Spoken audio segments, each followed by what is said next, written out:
Começar, né, eu vou explicar melhor o título da tese em seguida. Eu prefiro começar partilhando uma mensagem que eu escutei no ano passado, num seminário de renaturalização das cidades, e que representa, de alguma forma, os meus questionamentos iniciais.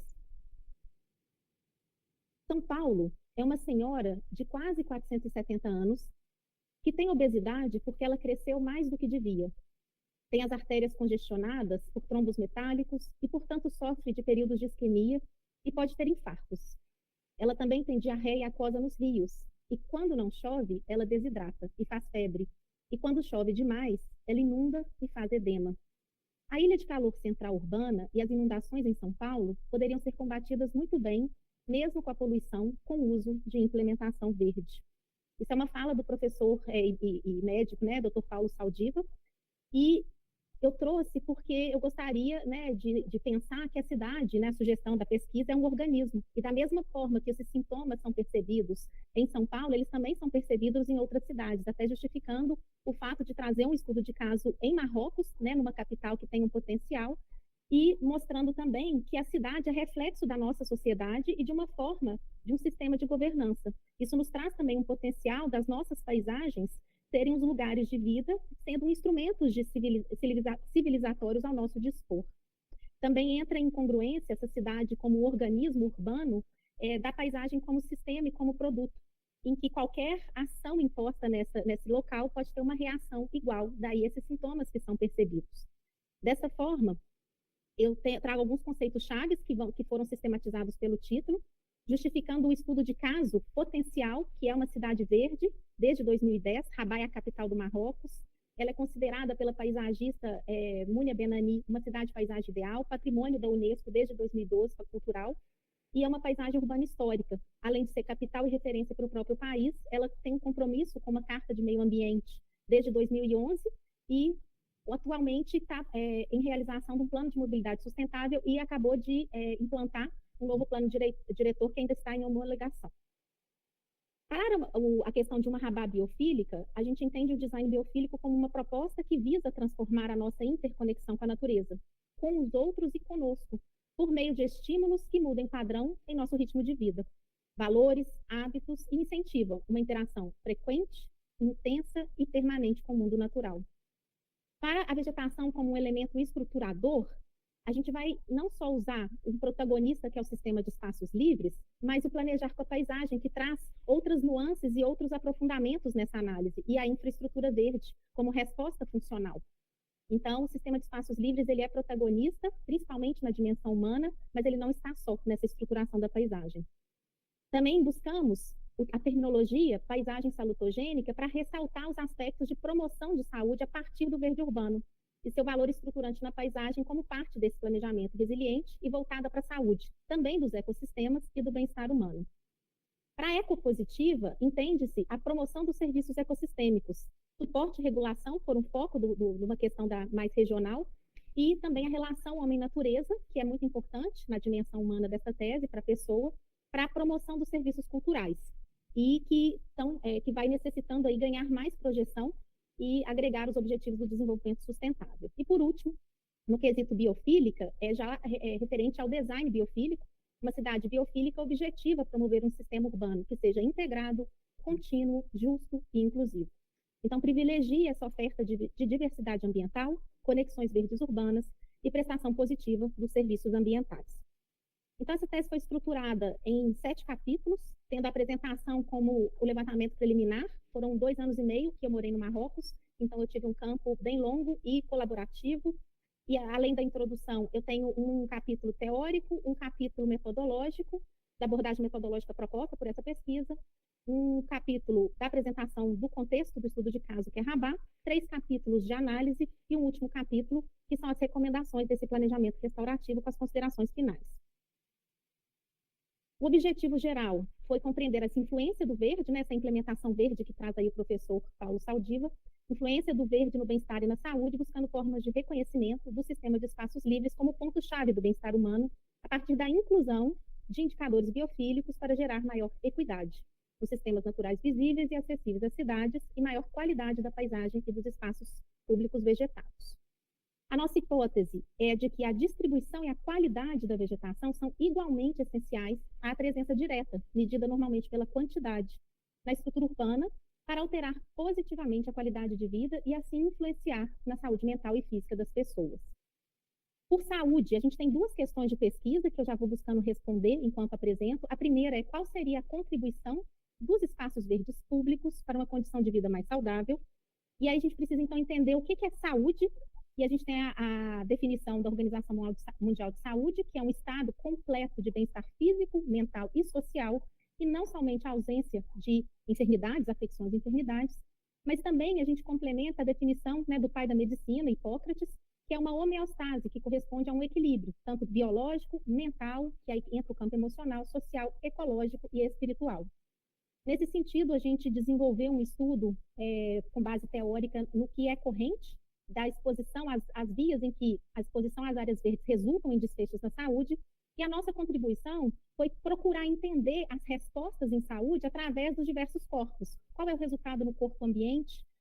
Qual que é por exemplo, a questão das ilhas de calor, qual que é o resultado, né, da qualidade daquela vegetação, o do corpo humano, que são os desfechos físicos, biológicos, o do corpo mental, psicoterapêutico, que corresponde muito aos comportamentos e à maneira de resposta individual, e o do corpo espiritual, que também entra para uma descoberta da nossa natureza superior, de nós sermos também natureza e fazermos parte desse ecossistema. Em seguida, a nossa segunda questão foi como integrar a saúde e bem-estar no planejamento urbano, porque nós queríamos que essa resposta fosse prática no contexto de planejamento da cidade, e a gente passou rapidamente por uma análise de quem é e como se trata a saúde urbana e a saúde no planejamento urbano, até mesmo quando ainda não existia essa terminologia saúde urbana, tendo aí McHarg como um precursor, trazendo a espacialização de algumas questões de saúde, e passando pela Carta de Ottawa, onde discute-se pela primeira vez na década de 80 a promoção de saúde. Na década de 90 até 2000, efetivamente, começam as primeiras definições de saúde urbana, funda-se a Sociedade Internacional de Saúde Urbana. Também é quando, em 2004, a Organização Mundial de Saúde promove um documento com mais de 2.000 pesquisadores de ecossistemas e bem-estar humano, e em 2010 e 2020, as pesquisas se desenvolvem muito com o design biofílico, evidence-based design, que é o desenho urbano baseado em evidências, e aí a gente escolheu, dentro desses eixos, que tem a saúde urbana, ecossistema e biodiversidade, biofilia e resiliência, escolhemos dois que sustentam a base teórica da pesquisa. Então, é o ecossistema com biodiversidade e a biofilia. Para isso, nós constituímos uma abordagem metodológica para nos auxiliar na leitura e análise da cidade, entendendo o que tem sido feito, especialmente no contexto de Rabat, e pensando o que poderia ser feito nessa base do planejamento. Então, a gente parte de efeitos positivos, porque a abordagem salutogênica considera essa saúde de fator multidimensional, abrangente, né, com as influências psicológicas, cognitivas, sociais e ambientais, entendendo também que a promoção de saúde é o processo de capacitar as pessoas para aumentar o controle sobre a sua própria saúde e melhorá-la. Ou seja, há um processo de conscientização e de corresponsabilidade pessoal. Então, para isso, a gente trabalha com o suporte ambiental e a cobertura natural, quais são os sistemas naturais que precisam ser avaliados de forma positiva, que podem contribuir, as dinâmicas socioambientais incluídas concomitantes. Analisamos os efeitos no ambiente positivos e os efeitos biofílicos que seriam na repercussão sobre a pessoa, e visamos, acima de tudo, colaborar com os atributos das cidades que são biofílicos, em que valores podem ser renovados para essa nova constituição. E aí a gente promove, então, para compreender o design biofílico, a gente busca verificar o nível de naturalidade, que é o grau de natureza no espaço, sendo essa naturalidade correspondente a essa abundância de espécies nativas e biodiversidade na cidade. O design biofílico, então, ele tem duas dimensões, uma dimensão ambiente e uma dimensão humana, em que trabalha-se a partir da teoria, para a dimensão mais ambiente, elementos e escalas, através dos atributos, os indicadores, que foi a recomendação do objetivo, serem incluídos, e aí a gente vê que tem indicadores de infraestrutura física, de atividades, atitudes e da participação de instituições e governos. Essa, em especial, ela faz parte da análise multicritérios, que vai para quantidade, distribuição e qualidade, que a gente vê que tem alguns instrumentos e categorias de análise, e pela dimensão humana, que também faz parte dos indicadores biofílicos, os efeitos biofílicos e psicoterapêuticos, eles podem ser medidos pela intensidade, ou seja, o porte dessa vegetação e esse desenho paisagístico, também a intensidade da experiência no espaço, a frequência e a duração. que são medidos pela análise de percepção e observação, as próprias preferências e conscientização, e hábitos e comportamentos que foram analisados junto com 120 alunos na Universidade de Rabat, nesses anos que eu passei lá como professora, para que a gente tivesse uma experiência de um contexto mais nacional, daquele que é daquela nacionalidade, e lidando com 170 participantes de enquetes, também que foram questionados, né, abordados pelos próprios alunos, para ter uma interação também de um contexto cultural. Seguindo aí, a gente tem também uma análise multicritérios e multiescalar. Isso também vem de uma recomendação da própria Organização Mundial de Saúde. A gente vê que o contexto, a gente vive numa totalidade, é uma globalidade. Então, à medida que a gente tem esse serviço de ecossistema na dimensão ambiente, na dimensão humana do bem-estar, ele consegue ter repercussão sobre a pessoa, sobre a comunidade, sobre a paisagem, sobre o próprio planeta, da importância dessa conexão e da paisagem como sistema. Aí, aplicando já para Rabat está no norte da África, está ali apontado. Nós estudamos 5 escalas para poder contrapor. Então, a gente tem, são 12 regiões. Dentro da região de Rabat, Salé, Kenitra, nós vamos trabalhar com 2 cidades, Rabat e Salé. No contexto da cidade, nós temos o limite administrativo. No contexto do limite administrativo, tem o que eles chamam de arrondissement, mas aí a gente trabalha com a denominação de regionais, correspondente um pouco ao sistema de Belo Horizonte, igual a gente tem regional sul, regional sudeste, oeste, e esses são limites que são administrativos e aceitos, e aí a gente oferece também, porque trabalhamos com o aluno dessa forma, dentro de um estudo que vem lá do meu mestrado, da análise morfológica de desenvolvimento da cidade, nós estabelecemos 5 regiões morfológicas principais, em que, congruente com essas regionais, nós estabelecemos áreas que denominamos de bairro. E aí a gente vai para a última escala, que é o sistema de espaços livres. Então, nessa análise multicritérios, a gente vai passar pelos resultados e discussões como quantidade e grau de satisfação, qualidade ambiental, distribuição e efeitos biofílicos. Esses efeitos da dimensão humana vão aparecer mais na escala da distribuição, que é a escala do sistema de espaços livres, que vai mais para a vida cotidiana, especialmente quando a gente pensa aí nos parques e calçadas, né, da mobilidade. Vou apresentar para vocês muito em forma de mapas, porque os mapas também foram produzidos para que a gente tivesse acesso a dados, então eles são resultados da discussão, e eu vou só pontuar algumas questões brevemente para entenderem o processo da abordagem. Então, para que a gente comece a entender a quantidade, que a recomendação padrão é que o espaço livre público vegetado, ele deve chegar para as cidades em torno de 10 metros quadrados por habitante. Para isso, a gente tem que entender, no contexto de Rabat, qual que é a realidade dela foi em 2023, a produção desse mapa. Esse primeiro mapa à esquerda é a classificação supervisionada pelo Sentinel-2, com a resolução de 10 metros, em que a gente consegue, através de pixels, em que cada material ele tem uma resposta, uma assinatura eletromagnética, a gente consegue detectar o que é área impermeável, o que é vegetação, o tipo e a qualidade da vegetação, e aí a gente chega num contexto em que a gente traz, ressaltando aqui, que Rabat é uma cidade até com uma baixa projeção impermeável, né? Ela está com menos de 50 metros quadrados, e em termos de floresta, que é a vegetação mais significativa para os efeitos biofílicos, nós temos aí 26,3%, né, porcentagem. E a gente chega com essa espacialização, se contarmos com a agricultura, áreas gramadas e áreas de floresta ou vegetação, a gente chega a ter 105 metros quadrados de área verde por habitante. Então, 10 vezes mais do recomendado pela organização.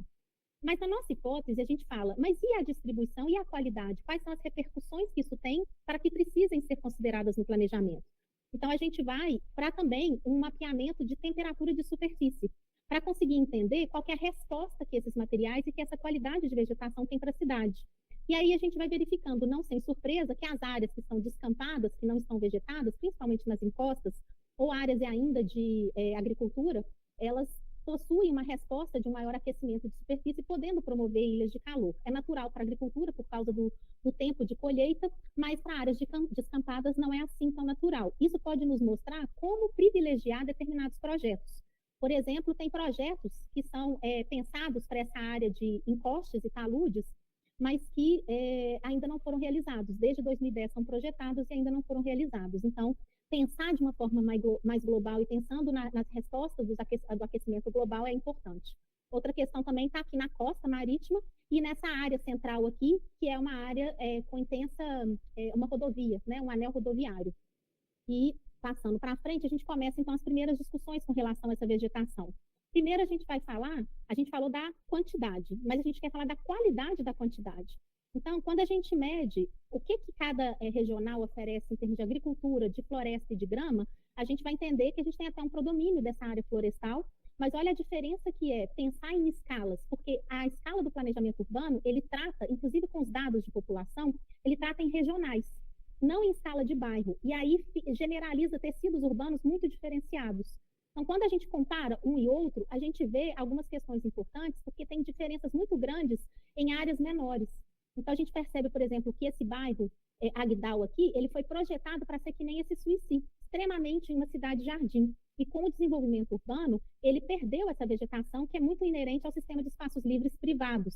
Para evitar que pressões imobiliárias possam ocorrer no futuro, a importância do reconhecimento da qualidade ambiental também para um sistema de espaços livres privados pode auxiliar na manutenção da qualidade de vegetação para uma saúde do ecossistema, mas também para a pessoa. Então, a gente começa uma discussão da diferença que é trabalhar em diversas escalas para priorização. Então, quantidade ou equidade, né? Se a gente tem 105 metros quadrados, e aí a gente pega aqui o contexto com espaços livres públicos e privados, a gente pegou só o extrato arbóreo, porque é aquele que tem maior impacto, como já disse, e a gente tem 43 metros quadrados por habitante, continua sendo 4 vezes a mais. Se a gente pegar só os espaços livres públicos, que fica sendo a nossa escala, quinta escala de intervenção, e também é onde o poder público vai ter mais possibilidade de controle, intervenção e gestão, a gente também tem 33 metros quadrados por habitante. Então, se a gente pensar em número, está suficiente Rabá enquadrar com esse potencial. Mas se nós pensarmos na distribuição, nós podemos ver que tem bairros que não possuem praticamente essa oferta de área verde por habitante. Bairros consolidados, densos, compactos, normalmente atribuídos a um contexto social menos favorecido. A outra questão é que nós questionamos os indicadores atuais através dessa análise quantitativa de árvores. Se as árvores são tão importantes, propomos usar a regra que é também atribuída à biofilia, a regra de 3, 30 e 300. Mínimo de 3 árvores para se ver da janela, 30% de cobertura pelas copas das árvores e 300 metros de distância que a gente precisa caminhar. E a gente tem 3 contextos de discussão. Esse mapa foi produzido através de uma pesquisa de 2015, feita por Crowther e colaboradores, e ele trata muito mais dos biomas. Então, por esse mapeamento, a gente vê que no norte da África, em Rabá, quase que não tem dentro do bioma originário, um mapeamento consistente. Mas se a gente pega a nossa classificação supervisionada, a gente vê que o número de árvores pode ser ampliado de forma isolada. E se a gente pegar o contexto das ruas, que foi feito por um pesquisador em 2020, pelo próprio doutorado, ele fez um inventário do patrimônio ambiental urbano, então ele fez o levantamento da biodiversidade das árvores nas ruas e traçou esse mapa. Então a gente tem contextos diferentes e essa recomendação de 3 árvores para se ver da janela, ela poderia ser muito melhor trabalhada com o alinhamento das árvores nas ruas. Em relação a 30% de cobertura pelas copas, nós já vemos que Rabat tem praticamente 27%. Então, isso é facilmente atingido nesse potencial. E os 300 metros de distância a gente vai ver no terceiro critério. Na região de Rabat Salé, por causa da floresta Mamora, que é uma das principais da região, nós temos 3,8 árvores por habitante, o que é mais do que satisfatório. Mas se a gente considerar só Rabat, a gente tem meia árvore por habitante, o que poderia melhorar. Obviamente que a gente pode considerar outros tipos de instrumentos para poder chegar a novas medidas. E eu acredito que Rabat poderia ter uma árvore por habitante, considerando as árvores isoladas e o sistema de espaços livres privado. Mas quando a gente agrega já o levantamento a campo do Arsalan, desse pesquisador, a gente tem um pequeno aumento de 0,51 para 0,56. Mas a questão é, muito mais do que a quantidade de árvores, que já poderia também ser incorporada nessa discussão, é a qualidade dessa biodiversidade e a promoção, né, desses green paths, desses corredores, dessas ruas verdes. E aí o outro questionamento é que eles se baseiam, eles contratam um serviço que eles chamam de planejamento do Plan Vert, é um planejamento com recomendações gerais para todo o Marrocos e cada cidade adapta. A cidade de Rabat, então, fez um planejamento do Plan Vert, e aí recomenda-se 10 metros quadrados de área verde por habitante quando é denso, 15 quando é médio e 25 quando é pouco denso. E aqui a gente vê uma grande disparidade, porque às vezes a gente tem um tecido urbano igual onde que está aqui? A Medina. O Macira, a gente tem uns tecidos urbanos que são muito densos, com menos de 3 metros quadrados por habitante.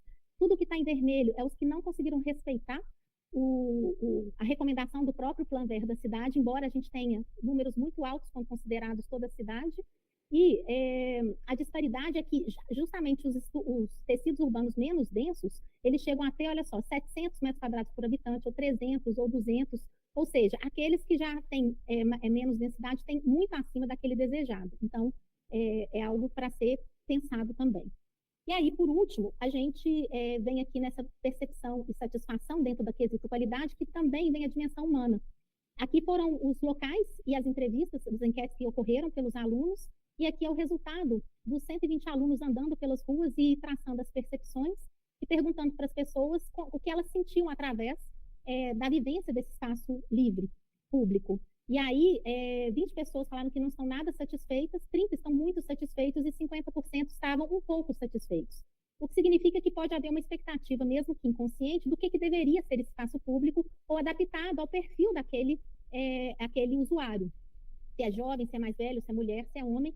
Mas o que nos chama a atenção foram justamente os bairros que têm maior inequidade, menor oferta de área verde, que é o Yacub El Mansur e o Tacadum, que têm os maiores graus de insatisfação também. E a gente vê que as encostas estão aqui, né, e o tipo de ocupação que poderiam, que é aquele lugar que tem maior possibilidade de ilha de calor. Aí a gente passa rapidamente para o entendimento da gestão com a paisagem, com o fornecimento positivo dos serviços ecossistêmicos de suporte. Aqui é a questão dos ecossistemas, do fluxo de carbono, e aqui a gente compara, então, a parte ambiental, a parte do verão e do inverno, que é úmido e seco, e a gente vê duas questões particulares, principalmente o curso d'água, que está em vermelho, ou seja, não presta serviço ecossistêmico, e após a barragem, e está em azul, que tem uma boa resposta de serviço de fluxo de carbono, mostrando que a condição da água não está ainda desejável. E a gente vê uma outra diferença que tem a ver com a irrigação nesse sistema de espaços livres privados e públicos, que mostra que essa questão da irrigação, ela, como era um período úmido, o privado, ele considera, né, ele conta ainda com a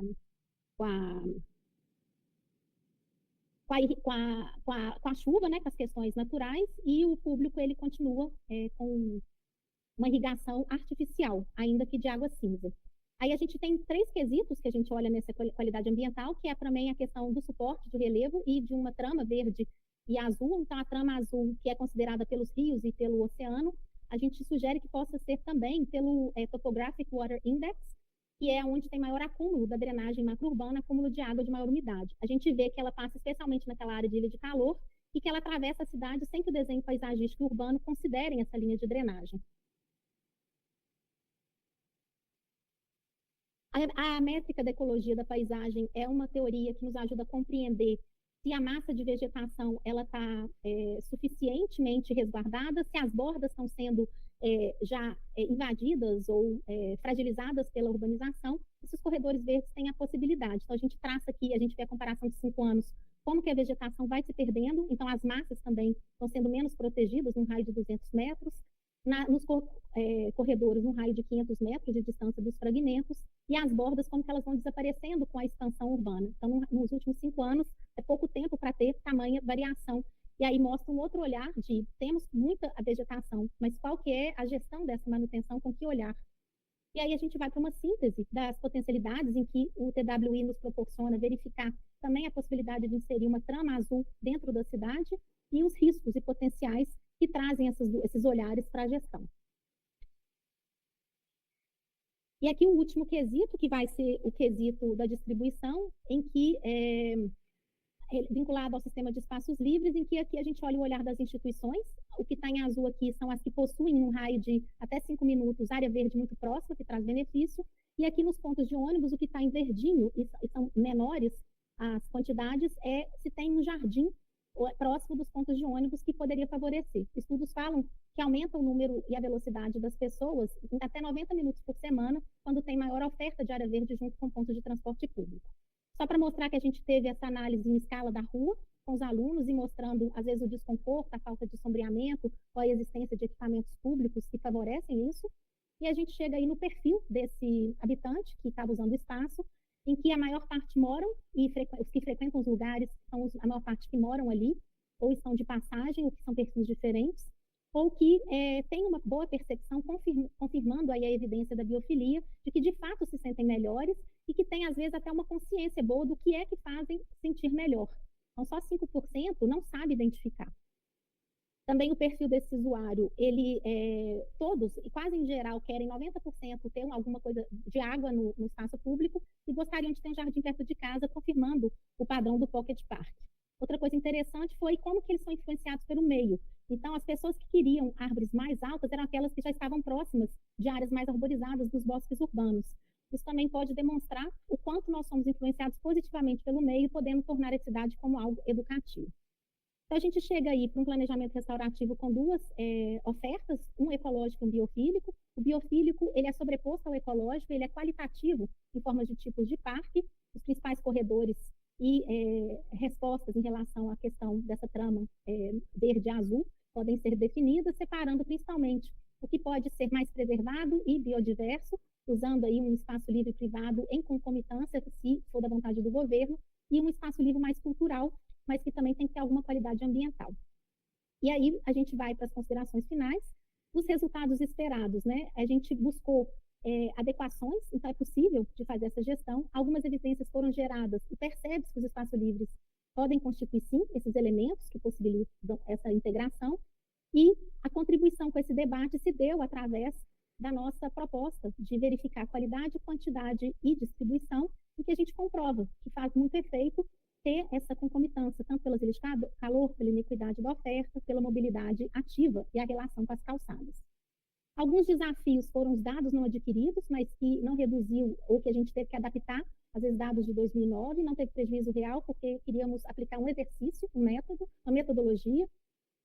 A expansão de uma estrutura verde-azul que poderia ser melhor trabalhada, principalmente em questões de biodiversidade, a necessidade de inclusão desses serviços ecossistêmicos de suporte no planejamento urbano, que ainda é muito fragmentado e separa o urbano do ambiental, e o potencial, que também não foi bem trabalhado ainda nessa pesquisa, porque não era o objetivo mesmo, é da resposta daqueles tecidos urbanos muito consolidados, com terraços e pátios, que podem responder quando não tiver a rua ou áreas livres para resposta de uma vegetação. Na perspectiva, essa abordagem da biofilia pode ser um campo, mesmo que inconsciente, educativo. Esse atributo da paisagem restaurativa, a gente mostra que quanto mais a qualidade e a distribuição, principalmente a distribuição, tiver adicionada à quantidade, melhor vai ser a duração e a frequência desse morador. E a Rabá, a gente percebe que o próprio sistema de espaço livre e privado foi lido pelo satélite como floresta, então a cidade como natureza, como repensar essa distribuição, a ecologia da paisagem como uma ferramenta de planejamento e gestão, e o Plan Ver, que foi uma recomendação genérica que poderia ser beneficiado do patrimônio, do entendimento de um patrimônio ambiental urbano para cada local, e ampliação das discussões pelo viés da saúde e do bem-estar, que traz essas referências multicritérios e multiescalares. E aí eu finalizo. Se até então as camadas de paisagem consolidadas ao longo do tempo não puderam atingir o diálogo fundamental entre natureza e cidade, a contemporaneidade precisa assumir um papel de aprendiz de seu passado. Este ainda incorpora lacunas quanto à sustentação da vida em seu aspecto mais profundo. A mudança real começa na individualidade, na criação de novos vínculos, valores, e deve passar por uma mudança de comportamento e atitudes. Logo, precisamos ser natureza e perceber-nos como parte integrante desse corpo urbano, humano e espiritual. E aí finalmente, é possível ser movida pelo desejo de não abrir mão do sonho, da seriedade, do rigor, da sensibilidade inerente a uma profissão que se nutre de um ideal realizável, nos moldes das conquistas técnicas da época vivida e sem desistir nunca, teima, ligeira e obstinadamente, em construir novas realidades como parte do mundo das ideias, como o mundo de Platão. É isso, eu agradeço